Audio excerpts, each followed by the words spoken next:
माझ्या माईकची काही गरज नाही, आवाज येतो शेवटपर्यंत. पुढचे दोन पोरं टेबल खाली दिसतंय ना.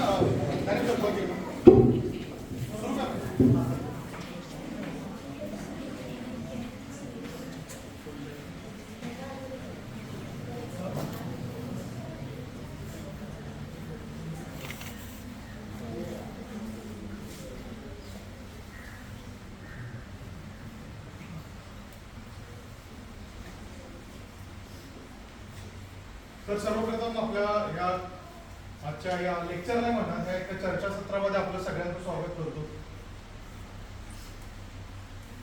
शाळेचं आणि निसर्गरम्य जीवनाचं आणि टॉमटमचं पण धन्यवाद देतो की त्यांनी मला ही संधी दिली की मुलांशी इंटरॅक्शन करायसाठी, मुलांशी बोलण्याची एक सुवर्ण संधी म्हणून ती मिळाली.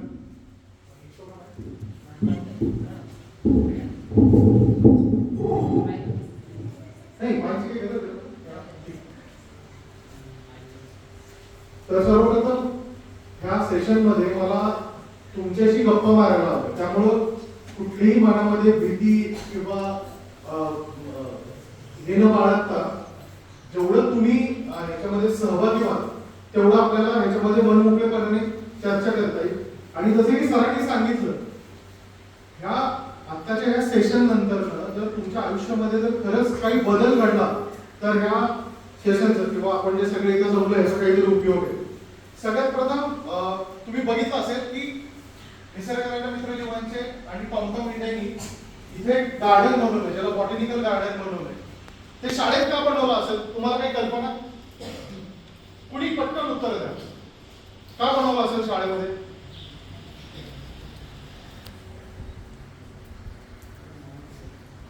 तर सांगतो थोडक्यात. तुम्ही ह्या भारताचे किंवा ह्या पृथ्वीचे होणारे जबाबदार नागरिक आहात. पर्यावरणाचं महत्व मुलांमध्ये रुजावं त्याच्यासाठी कंपन्या त्यांचा आर्थिक मदत देतात. निसर्गराजा मित्रजीवांची सारखी संस्था त्याच्यामध्ये आपले एफर्ट्स टाकते. शाळा आणि सगळे मुख्याध्यापक जे काही सगळे तुमचे शिक्षक आहेत हे ह्याच्यामध्ये त्यांचे कष्ट घालतात. कशासाठी? तर तुमच्यामध्ये ह्या पर्यावरणाच्या बाबत मनामध्ये कुतूहल, त्याच्याबाबतचं अभ्यास, त्याच्याबद्दलचं नॉलेज हे तुमच्या मनामध्ये रुजावं, त्याची आवड तुम्हाला लागेल. आता मला एक सांगा, आता हे गार्डन करून जवळपास 1 वर्ष झाले, बरोबर आहे?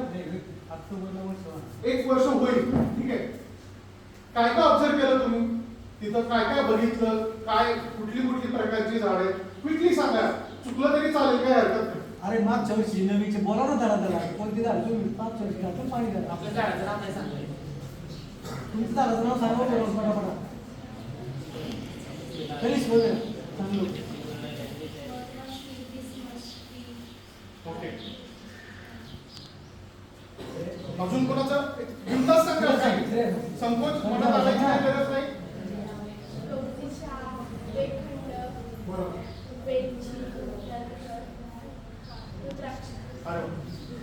थोडक्यात एक लक्षात घ्या की ही आपण इथं झाडं लावलेली आहेत, ह्याच्यामध्ये प्रकार म्हणतोय मी. प्रकार किती आहेत? तर ह्याच्यामध्ये वृक्ष आहेत, जसं रुद्राक्ष सांगितलं, किंवा त्याच्यामध्ये वेर्ली माड आहे, ठीक आहे. कवट्याचं झाड आहे, त्याच्यामध्ये मोठी झाडं पण आहे. त्याच्यामध्ये काही झुडपं देखील आहेत, अडुळसा झाला, ठीक आहे, वेली आहे, काही गवतं देखील आहेत, जसं गवती चहा सांगितला, वेकंड सांगितलं, ठीक आहे. ह्याच्यामध्ये कंदाचे पण प्रकार आहेत. थोडक्यात आता सरकार म्हणा किंवा शाळा म्हणा हे जे काही वृक्षारोपण करतंय त्याच्यामध्ये ह्या गोष्टी अत्यंत महत्वाच्या आहेत की तुम्हाला लावताना फक्त मोठी झाडं नाही लावायची, तर मोठी झाडं लावायची, झुडपं लावायचे, गवतं लावायचे, वेली लावायचे.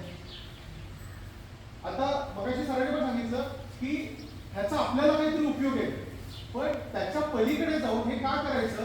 तर आपण ज्या पृथ्वीवरती, ज्या वातावरणामध्ये, ज्या परिसंस्थेत आपण राहतो त्याच्यामध्ये इतर घटक देखील आहेत.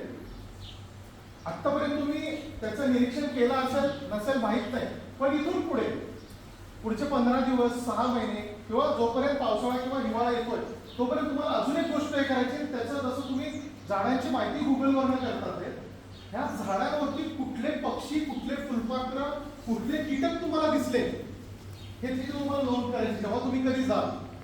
आणि आपण जे पर्यावरण म्हणतो ज्याचा आपण एक भाग आहोत, त्याचं महत्वच एवढ्यासाठी की प्रत्येक गोष्ट ही मानवासाठीच असली पाहिजे असं नाहीये. जसं आपल्याला कधी मिसळ खावी वाटते, कधी इडली वडा खावा वाटतो, कधी पुरणपोळी खावीशी वाटते, आपल्याला जसं वेगवेगळं असतं तसं प्रत्येक पशु पक्ष्याचं प्राण्याचं किंवा आपण वन्यजीव म्हणतो त्यांचे देखील वेगवेगळे आहार आहेत. आणि आपण आता आपल्या प्रगतीच्या ह्याच्यामध्ये आपण काय केलं की झाडं तोडून त्यांचे ते इतर सगळं अन्न किंवा त्यांची जी जीवसाखळी होती, जी अन्न साखळी ती कुठेतरी आपण डिस्टर्ब केली. आणि मुलांना याबाबतची माहिती व्हावी, ठीक आहे, त्यांना त्याची गोडी लागावी, त्याच्यातलं ज्ञान मिळावं, ह्याच्यासाठीचा हा कटआउट होतो. ठीक आहे, ही ह्या आपण त्याच्याबद्दल पण नंतर चर्चा करणार आहे. पण आज हे सेशन सुरू करताना आपण म्हणतो की पर्यावरणाचा ऱ्हास होतोय का? तुम्हाला काय वाटतं, पर्यावरणाचा ऱ्हास होतोय? कोण जबाबदार आहे त्याला? माणूस जबाबदार आहे. किंवा आपली माणूस म्हणण्यापेक्षा आपली जी जीवनशैली ती त्याला कुठेतरी जबाबदार आहे. आता तुम्हाला इथं समोर दिसलं, कदाचित इंग्लिशमध्ये स्लाइड्स असतील, ठीक आहे, पण मी मराठीत बोलीन किंवा इंग्लिशमध्ये कळण्यासारखं आहे खूप आवडणे.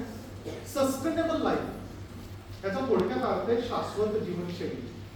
आपण आपल्या आता प्रगतीच्या ह्या सगळ्या ओघामध्ये जी आपण आता जीवनशैली अवलंबत चालू ही कुठेतरी आपल्याच पर्यावरणाला आणि त्याच्यानंतर ही आपल्याच येणाऱ्या पिढीला, तुमच्यासाठी किंवा तुमच्या येणाऱ्या पिढींसाठी आपण घातक करत चाललोय पुढे. आपण याच्यामध्ये काय काय बघणार आहोत तर थोडक्यात व्याख्या काय आहे, त्याची गरज काय आहे, त्याच्यानंतर आत्ताची सध्याला तुम्ही जी काय आजूबाजूला परिस्थिती बघताय त्याच्याबद्दल बघणार आहे. 5 एलिमेंट्स म्हणजे ज्याला आपण पंचमहाभूत म्हणतो, ठीक आहे, त्या पंचमहाभूतांबद्दल आपण बोलणार आहे. त्याचा आपल्याशी संबंध काय?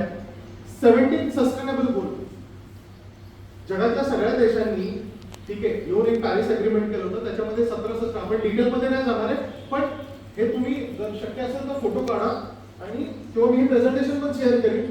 सस्टेनेबल 17 जे गोल्स आहेत त्याच्याबद्दल बोलूया आपण. त्याच्यानंतर जसं आपल्या हातामध्ये घड्याळ आहे तसं एक पर्यावरणाचं घड्याळ आहे, क्लायमेट क्लॉक ज्याला म्हणतात, त्याच्याबद्दल बोलूया. 7 डेज सेलिब्रेशन म्हणजे आपण फक्त इथं आलो, आपण ऐकलं आणि आपण इथून निघून गेलो असं होणार नाहीये. तर आपण तुम्हाला 7 दिवसाचा कार्यक्रम देणार आहे की तुम्हाला तुमच्या आयुष्यामध्ये 7 दिवसामध्ये काय बदल करायचे. त्याच्यानंतर एक तुम्हाला नियम देखील देऊन जाणार आहे, जो नियम तुम्हाला तुमच्या आयुष्यामध्ये हे करायचं. त्याचं नाव आहे AMG. जसं OMG सगळ्यांना माहित असेल, ठीक आहे, त्याप्रमाणे हा AMG नावाचा एक रूल तुम्हाला देऊन जाणार आहे. आणि सस्टेनेबल लाईफस्टाईल प्रॅक्टिसेस म्हणजे शाश्वत जीवनशैलीच्या तुमच्या जीवनामध्ये ज्या काही तुम्हाला बदल करायचे किंवा ज्या काही तुम्हाला प्रॅक्टिसेस किंवा जे अनुकरण करायचे त्याच्याबद्दल आपण बोलतो. त्यांना सगळेजण ओळखतात, बरोबर आहे, नोटांवरती तर असतात, पण हे आपले राष्ट्रपिता आहेत महात्मा गांधी. आणि त्यांनी एक गोष्ट सांगितलेली की the earth provides enough to satisfy every man's needs but not any man's greed. याचा अर्थ थोडक्यात त्या महर्षी सरांनी देखील त्यांच्याकडे सांगितले की चिमणी किती घेते तिच्या चोथेत बसली, तिला लागतं एवढं. त्यामुळे ह्या पृथ्वीवरती प्रत्येकाच्या गरजेसाठी खूप काही आहे, पण एखादी जी ग्रीड किंवा आपण ज्याला म्हणतो की काय म्हणतो भूक किंवा हव्यास त्याच्यासाठी काही नाही. हे महात्मा गांधींनी सांगितलेले की खूप इम्पॉर्टंट आहे. आपण आता जो संचय करत चाललोय सगळ्या गोष्टींचा तो कुठेतरी आपल्या येणाऱ्या पिढीसाठी धोकादायक आहे. त्यामुळे तुम्हाला जेवढं लागतंय तेवढ्यावरतीच तुम्हाला पर्यावरण खूप चांगल्या पद्धतीने जपतंय. पुढे हे डेफिनेशन आहे. Sustainability means meeting our own needs without compromising the ability of future generation to meet their own needs. याच्यामध्ये काय म्हटलं की तुमचं आत्ता आयुष्य जगताना तुम्हाला जेवढं पाहिजे जर तुम्ही तेवढं वापरलं. उदाहरण सांगतो, पेट्रोल डिझेल याचे काही लिमिटेड साठे आणि ते जर आपण आत्ताच खूप वापरायला सुरुवात केली तर कदाचित तुमच्या पुढच्या जनरेशनला ते मिळणार देखील नाही. तसंच इतर सगळ्या बाबतीत आहे. जर आपण आत्ता सगळ्या गोष्टी संपवत चाललो तर येणाऱ्या पुढच्या पिढीला त्या गोष्टी मिळणार नाही. आणि हेच त्याच्याबद्दल सांगताय. मग in additional to natural resources म्हणजे आपल्याकडे काय काय नॅचरल रिसोर्सेस, हवा आहे, पाणी आहे, ते आपण आता सगळं खराब करत चाललोय. एअर क्वालिटी इंडेक्स वाढत चाललाय, नद्या प्रदूषित होत चालल्या, जमिनीमध्ये रसायनं आपण सगळे टाकत चाललोय. पुढच्या येणाऱ्या पिढीला आपण काय ठेवणार बरं अशी सिच्युएशन आहे. We also need social economic resource sustainability just environment. ह्याचा अर्थ काय आहे की आपण फक्त पर्यावरण करायचं नाही, तर त्याच्यामध्ये पुढे आहे ती स्लाइड, पण त्याच्यामध्ये सामाजिक विकास, आर्थिक विकास आणि पर्यावरण जर या तिघांचा जर वेळ आपल्याला घालता आला तर त्याचे जे रिझल्ट असतील, त्याचे जे आपण म्हणू त्याचा जो येणारा जो आउटकम असेल ते खूप चांगलं असेल पुढे. तर ही थोडक्यात सस्टेनेबिलिटीची आहे. म्हणजे फक्त पर्यावरण जपायचं म्हणजे आम्ही गाडी नाही चालवणार, आम्ही घरी गॅस नाही वापरणार किंवा बाकीच्या गोष्टी करणार नाही असं नाही की पर्यावरणासाठी आपण इतर गोष्टी थांबवू शकतो का? नाही, रस्ता पाहिजे, करायला लागणार आहे. ठीक आहे, बिल्डिंग, शाळेची बिल्डिंग बांधायची, तिथे काही झाडायचं असतील तर ती आपल्याला ट्रान्सप्लांट करायला लागतील किंवा काही तोडायची असतील, तर आपल्याला ह्या सगळ्याचा समतोल राखायचा पुढे. तर त्याच्यामध्ये सोशल डेव्हलपमेंट, सोसायटी म्हणजे आपला म्हणजे तुम्ही इथे शाळा बांधली, हा इथल्या समाजाचा विकास झाला, इथून जे विद्यार्थी बाहेर पडणार आहेत त्यांना काही जण जॉब करतील, काही जण व्यवसाय करतील, काही जण शेती करतील, काही मोठ्या उद्योगामध्ये जातील. तर ह्याच्यामध्ये आपला आर्थिक विकास आहे आणि त्याच्याबरोबर हा दोन्ही करता करता आपल्याला पर्यावरणाचं म्हणजे जसं आपण पुढे बोलणार आहे त्याच्यावर पंचमहाभूतांचं आपल्याला संरक्षण करायचं आहे. ह्या तिन्ही गोष्टी जर एकत्र आल्या तर आपल्या ह्या लेक्चरला किंवा यायला महत्व आहे. पुढे ओके, पिक्चर्स दिसतोय सगळ्यांना? काय काय दिसतंय त्याच्यामध्ये? इथे पूर आलेला दिसतोय, वादळं आली आहेत, जंगलात आगी लागल्यात. ही सध्याची सिच्युएशन आहे. म्हणजे आपण जे म्हणतो की वातावरणातले बदल सुरू होतात किंवा झाले, तर असं वाटतंय का तुम्हाला? वातावरणातले बदल किंवा ह्या आपल्या नैसर्गिक आपदा ज्या आहेत किंवा नैसर्गिक आपल्यावरची जी संकटे येतात ती यायला सुरुवात झालेली आहे, बरोबर आहे? या सगळ्या पिक्चर्स मध्ये बघा, हे आपण आता देखील टीव्हीवर बघतोय, ठीक आहे? आणि हे सगळ्याला जबाबदार हे मानवाचं जीवनशैलीची पद्धती जी आपण आता अवलंबतोय ती कुठेतरी कारणीभूत आहे आणि त्याच्यामुळे होतं. आणि इथून पुढे ह्या सगळ्या ज्या गोष्टी आहेत ह्या वाढत जाणार. पुढे पुढे स्लाइड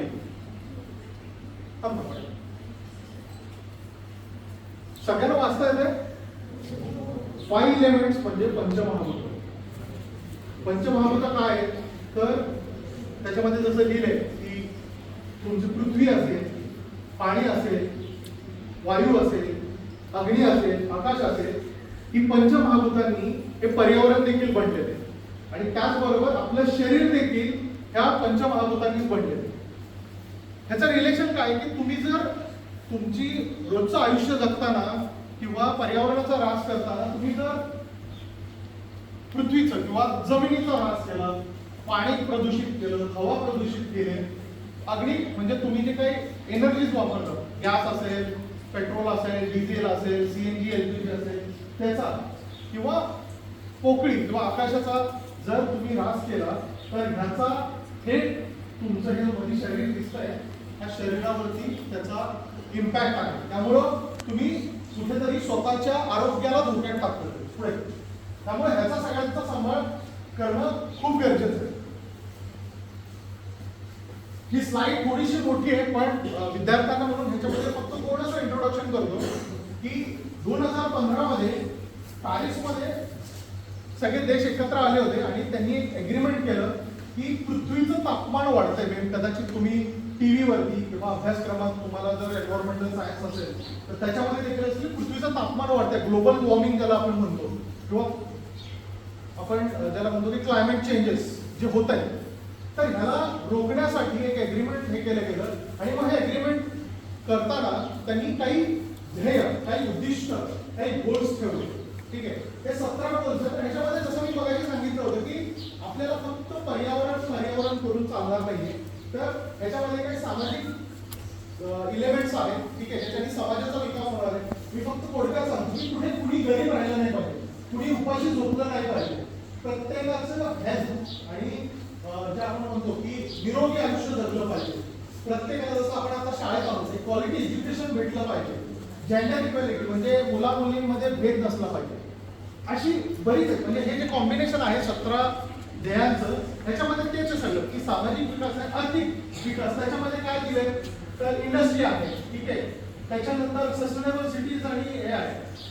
त्याच्यानंतर मग तुमच्या डेव्हलपमेंट याच्यामध्ये पार्टनरशिप फॉर गोल्स आहे आणि एन्व्हायरमेंटच्या बाबत क्लीन एनर्जी म्हणजे तुम्ही सोलार किंवा विंड एनर्जी वापरतात ते आहे, ठीक आहे. त्याच्यानंतर तुमचं सस्टेनेबल सिटीज आणि कम्युनिटीज किंवा आजचं जे आपलं हे लेक्चर आहे ते देखील त्याच्याबद्दलच सांगते की तुमच्या लाईफस्टाईल मध्ये काय चेंजेस असले पाहिजे. तर हे 17 गोल्स आहेत. हे मला वाटतं सर ह्याचा जर शाळेमध्ये देखील एखादा डिस्प्ले ठेवता आला किंवा ह्याच्याबाबत जर माहिती मुलांना देता आली की आपला समाज घडताना ह्या 17 गोल्स हे आपल्या मुलांना कळले पाहिजे, ठीक आहे. आणि त्याच्याबाबत आपलं काम झालं पाहिजे. राज्य सरकार असू दे, केंद्र सरकार असू दे, जगातले सगळे जे डेव्हलप कंट्रीज आहेत हे डेव्हलप कंट्रीज ह्याच्यासाठी प्रयत्न करतात तर त्याला जे काही लागणारा पैसा आहे काय हा सगळा देखील पुरवला जातो, ठीक आहे. नेक्स्ट ठीक आहे. हे क्लायमेट क्लॉक आहे. आपल्याला सगळ्याला एक क्लॉक माहिती आपल्या हातामध्ये असतो तसा एक हा क्लायमेट क्लॉक आहे. आता हा क्लायमेट क्लॉक काय सांगतो तर पृथ्वीचं माहिती आहे ऍव्हरेज टेम्परेचर काय म्हणजे तापमान किती आहे, सरासरी तापमान किती पृथ्वीचं. एक वाईल्ड केस काही सांगा, काही हरकत नाही, चुकलं तरी चालेल येऊ दे, चुकलं तरी चालेल. तापमान टेम्परेचर माहिती किती असतं पृथ्वीचं सरफेस टेम्परेचर जे आहे पृष्ठभागाचं तापमान आहे ते सरासरी किती आहे. काही ठिकाणी ते 50-60 डिग्री देखील आहे, काही ठिकाणी ते -50-60 डिग्री आहे. पण नासा नावाची जी अमेरिकेची संस्था आहे त्यांच्या सॅटेलाइट वरून जे काही थर्मल मॅपिंग केलं जातं सगळं पृथ्वीचं त्याच्यामध्ये पृथ्वीचं ॲव्हरेज टेम्परेचर असं म्हणलं जातं की 15 ते 16 डिग्रीचं टेम्परेचर आहे. आणि आत्ता भीती जी व्यक्त केली जाते शास्त्रज्ञांकडनं किंवा पर्यावरणामध्ये जे काम करतात की हे पृथ्वीचं तापमान बदलत चाललं. मग तुम्ही म्हणाल ठीक आहे ना, बदलत गेलं तर काय फरक पडणार आहे. एक लक्षात घ्या, आपलं देखील तापमान वाढायला लागले शरीराचं की आपल्याला औषधांची गरज असते, ठीक आहे. माणसाचं जे शारीरिक तापमान आहे आपण जे बघतो ते देखील 2 डिग्रीने जर वाढलं तर आपले आई वडील आपल्याला काय करतात, दवाखान्यात घेऊन जातात, पॅरासिटामॉल इंजेक्शन हे सगळे देतात तापमान कमी यायसाठी. त्याच पद्धतीनं पृथ्वीचं तापमान हे 1.5 ते 2 डिग्रीच्या पेक्षा जर जास्त वाढलं तर त्याचे परिणाम असे होणार आहेत की आता जे एक स्लाइड बघितली ज्याच्यामध्ये वादळं पूर आलेला दिसत हे सगळं वाढत जाणार.